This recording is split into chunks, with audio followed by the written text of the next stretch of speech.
Alright, so here we go. And we got a really weird opening hand. So we're on the draw with a Library of Alexandria, which normally is pretty good because we can use the library to draw cards. The rest of our hand, though, is bad. We don't even have a blue or red source. We just have the single planes. So this is close. I'm going to keep it just because of the library and how powerful of a card that is. But we could very easily get run over. The hand is not fast. So basically the idea is to gas up with library and hope that's good enough early on. So, all right, that's where we wanted to start drawing the island. So I think we want to just play the library though and pass.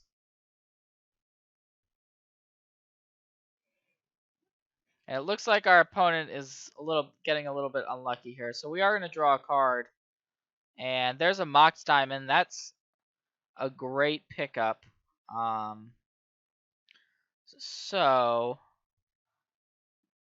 start with the preordain here. And we actually wouldn't mind. We may want to draw both of these cards.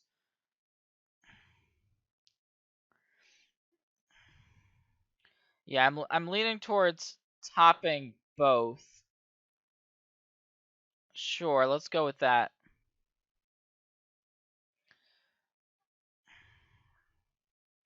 So now we're on 8 cards. The question is, do we want to activate library this turn or suspend a copy of Riftwind Cloudscape? Which we could do by going Mox, Pitch Plains, suspend Riftwind Cloudscape. So I think that's a solid line.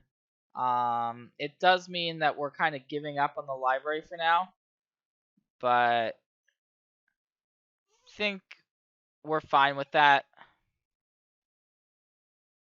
We know that we're drawing a mountain next turn, so we can just slam Chandra, and that should be good. It's weird because we're playing a league, so our opponent plays Scalding Tarn. We know we have Scalding Tarn in our deck, so in a normal draft that wouldn't be possible, but it is here. So here's an Abbot. We have Chandra, which matches up really well against this Abbot, so we're very happy. Even though our opponent found a second land, I'd be surprised if this is much of a game, because we can just slam Chandra here, and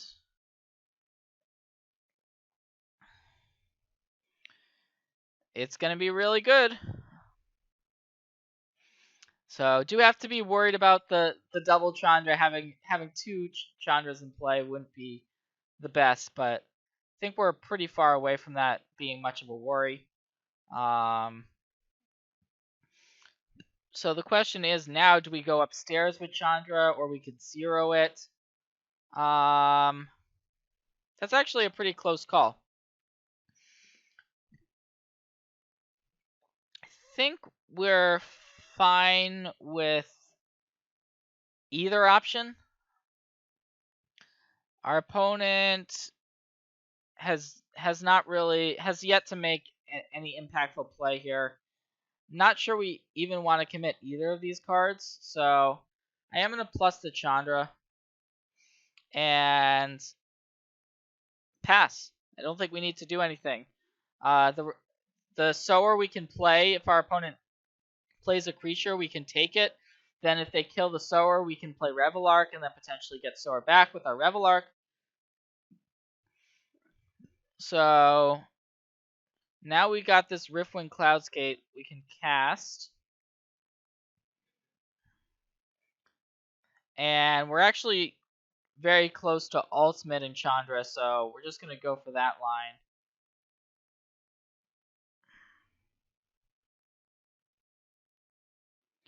And still don't see a good enough reason to play anything. Actually, we could have put Splinter Twin on our Riftwind Cloudskate and then gone to bounce one of our opponent's lands.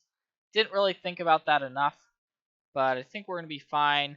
So the ultimate Chandra is we can cast an instant or sorcery 3 times. I guess we may not have that many cards we actually want to get off this ultimate, which is a little bit of a downside, obviously. Just thinking about the powerful instants and sorceries we do have access to. But our opponent's not really doing much of anything here. Think I like just zeroing the Chandra. Alright, there's Ancestral Visions. I don't think we're allowed to suspend it. Yeah, we're not allowed to. That's what I thought. That's how I thought that worked. So just hold up Mana Leak and pass back seems to be the play. And we're actually close, by the way, to being able to activate our library, which is another reason to keep all these cards in hand. But realistically, our opponent just... I don't see a way out. So yeah, our opponent's just going to concede. Bad draw, and we got...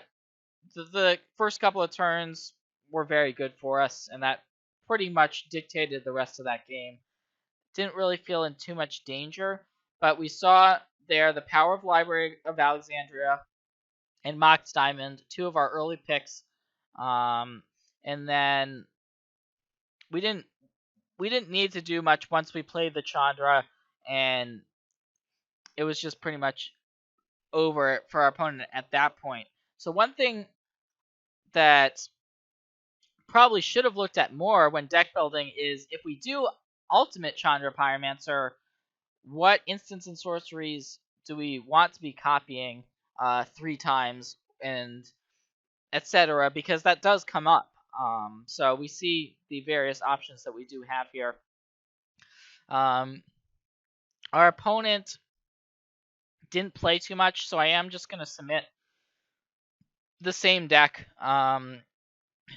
There would be some matchups where it would be correct to get a little bit fancy, do some sideboarding, maybe side in that additional color. Here I don't think it's necessary. Just going to play a fair game of Magic. Going to keep this. We can cast our Cryptic Command, or very likely to be able to cast the Chandra later, assuming we are able to survive until then. So, alright, here's a dual caster mage. So, I'll lead on the Volcanic Island. If we do draw a Searing Blaze, we do want double red to be able to Searing Blaze on turn 2. We've got this dual caster mage, which we'll see how we want to use it, or if we want to use it. So, Grim Lavamancer, it's an interesting card in the cube. We saw our opponent play a fetch land, so any type of cheap ways or free ways, in the case of a fetch land, to get cards in the graveyard makes a card like Grim Lavamancer a lot better. Now, it could be that we're able to surprise our opponent with this dual caster mage for a surprise block on the Lavamancer, depending on how things play out. So it looks like our opponent is playing some cards that we declined to play, essentially. And here's Library of Alexandria. So, okay, we drew it again. Gonna play it and activate it because we do have some 1 blue cards we could hit. So I think it's worth the activation there. And now, since we didn't get there, the question is, what do we discard? So I think we were supposed to activate that main phase, just because we could hit a Delver, an Ancestral, or a Preordain, but maybe we weren't, because now we do have to discard, which is a little bit unfortunate. So, I'm gonna discard an island. We've got a lot of them in our deck, so I think we're pretty likely to draw another one. But it's a little bit unfortunate to be discarding one here.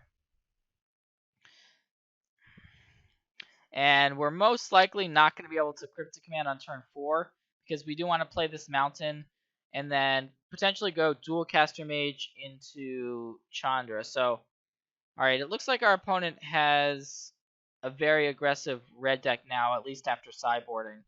So, this is worrisome. We might just lose before getting off the ground.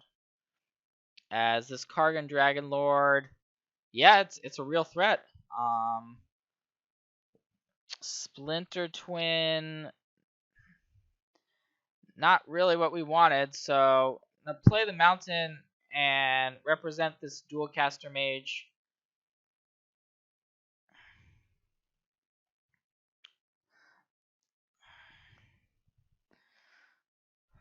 So our opponent could level up the Kargan here, which we don't want to have happen.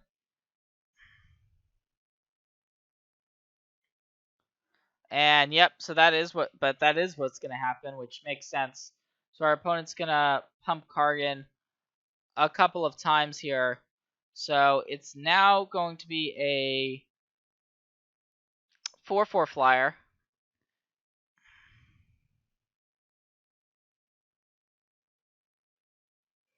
And so we see Sower of Temptation on top, which is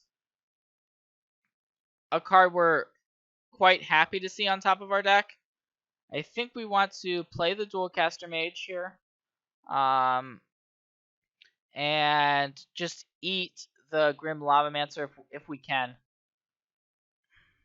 And that is going to work. So, alright, it looks like our opponent's taken the aggressive line on the Kargan. We do have the Sower, which we're pretty locked into playing here, and hoping that our opponent doesn't have removal, because otherwise we're just going to lose to the Dragon Lord.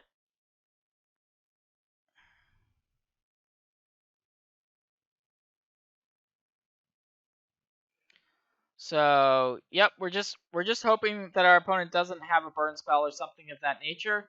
If they do, it's not like we don't have any outs, but it's going to be unfortunate. Our opponent's immediately tapping mana, so yep, there's the Firebolt.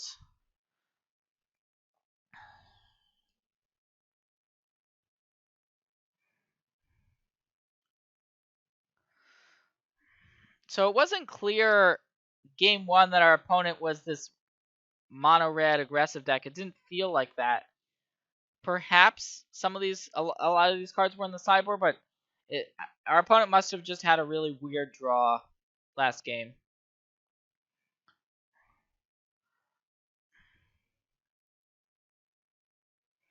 So now Kargan is an 8/8 flying trample.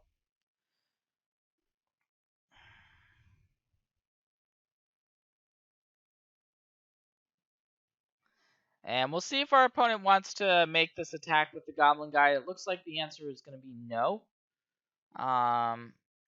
So we did draw an island, which means we have access to Cryptic Command. So I'm just going to play the island and pass the turn here. And the plan's going to be to bounce the Kargan. Our opponent's only got one card in hand. So we could potentially still win this game. The plan's going to be to bounce Kargan.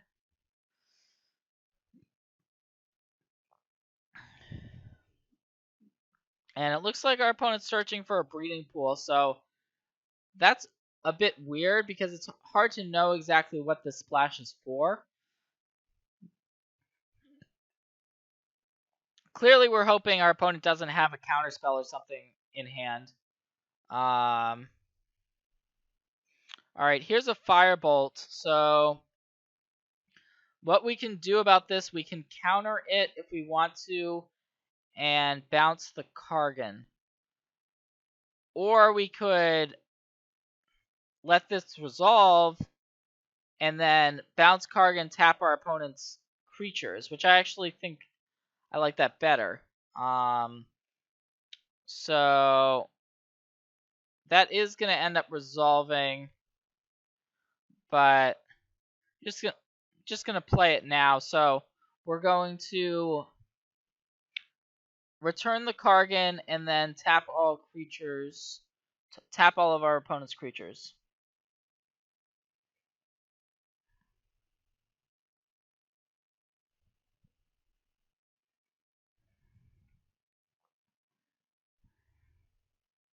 And the reason why I like doing this rather than countering the Firebolt is if we do end up minusing Chandra, this Dualcaster Mage is going to die anyway. So we might as well go this route, save some, preserve our life total if we can, because we are at 8 against a mono red deck. So that's a little bit scary. And it's a bit awkward now that we do have two different copies of Chandra in our hand. So we could play Chandra Flamecaller here and minus, which I think it's a reasonable play. If our opponent does have Kargan, it does play Kargan and then has another mountain, that's going to be bad for us, but I don't think we want to. We could play Chandra Pyromancer as well. But I don't really like that line as much, so I'm going to play the Chandra Flamecaller. We'll see how it goes.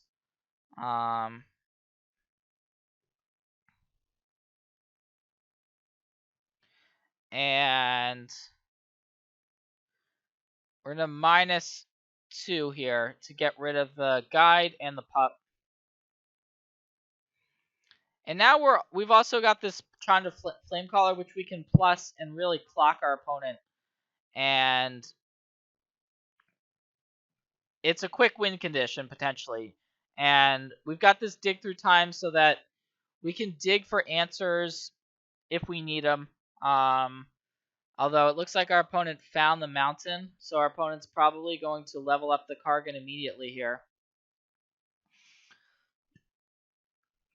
Which is going to put us in a little bit of a tough spot, because we do need to find something. But we have dig through time, so we've got the tools to be able to do it. And I like casting the dig right now, I think, before doing anything else. So, gonna dig through time.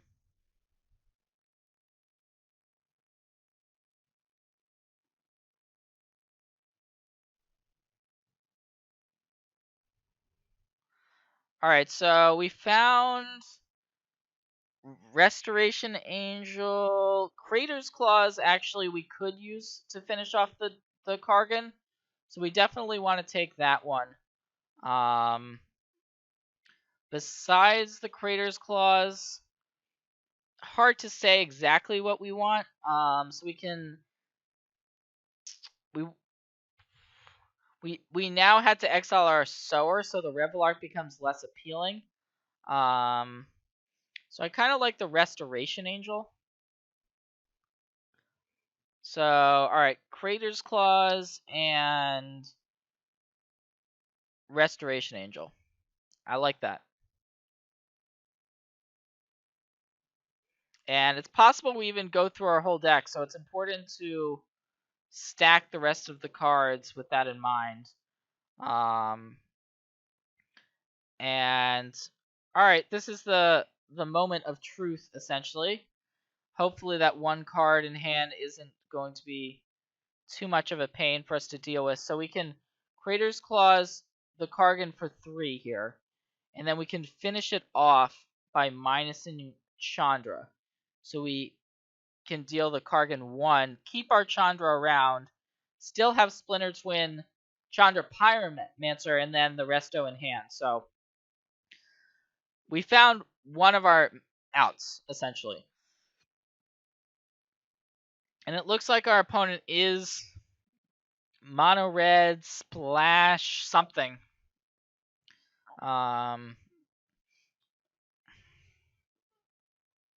So a couple of options here. Our hand isn't great, so we could use the 0 ability on Chandra, but I think we want to plus and just try to get this game over with.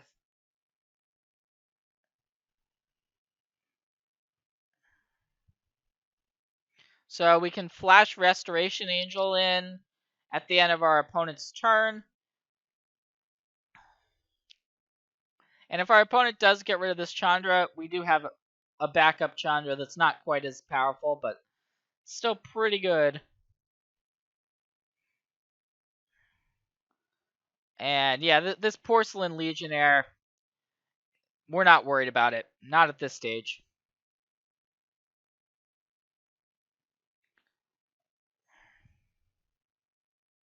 It does mean that we might have to minus our Chandra to get rid of it, which is a little bit annoying.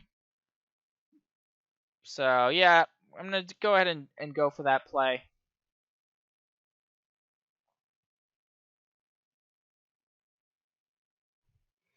So with the Legionnaire down, I think we want to get in with the Restoration Angel. Our opponent could have a haste creature, which would be bad. And yep, just going to pass the turn here. Our opponent, if they don't have some way to get rid of the Chandra or some absurd play here, I think we're going to take this one down. All right, here's a Bloodbraid Elf. That's really good. So Bloodbraid Elf into Abbot of Carolkeep. All right, that's bad news. Wow, so a Fire Blast actually got revealed here. So our opponent has Bloodbraid Elf and Fire Blast. So this game just got real interesting. So maybe we should have left the Resto back. I don't know, but Bloodbraid into Fire Blast means our opponent could actually now with the Noble Hierarch, it looks like we're actually dead. So our opponent could attack us for 4 with the Bloodbraid, and then Fire Blast. Unless I'm missing something, our opponent could attack us for 4 with Bloodbraid, and then Fire Blast our life total for the last 4 damage. That's a pretty absurd sequence. Bloodbraid into Abbot into Fire Blast, and then also Noble Hierarch. So it looks like our opponent's going for the kill here. There's not really anything we can do about it. So we're gonna go to 4. And alright, our opponent's passing the turn. Alright. Maybe our opponent doesn't realize how Fire Blast works. I believe you can still cast it off of an Abbot. That's really awkward, because our opponent did reveal a Fire Blast off of that Abbot. So unless I'm missing something, we were just dead there. And now we are very far from dead. So our opponent's got 1 card in hand. I think we can actually go for the win now on our turn. So we can plus Chandra to make the 3/1 elementals. And then we can play our other Chandra. So I think that's the line here.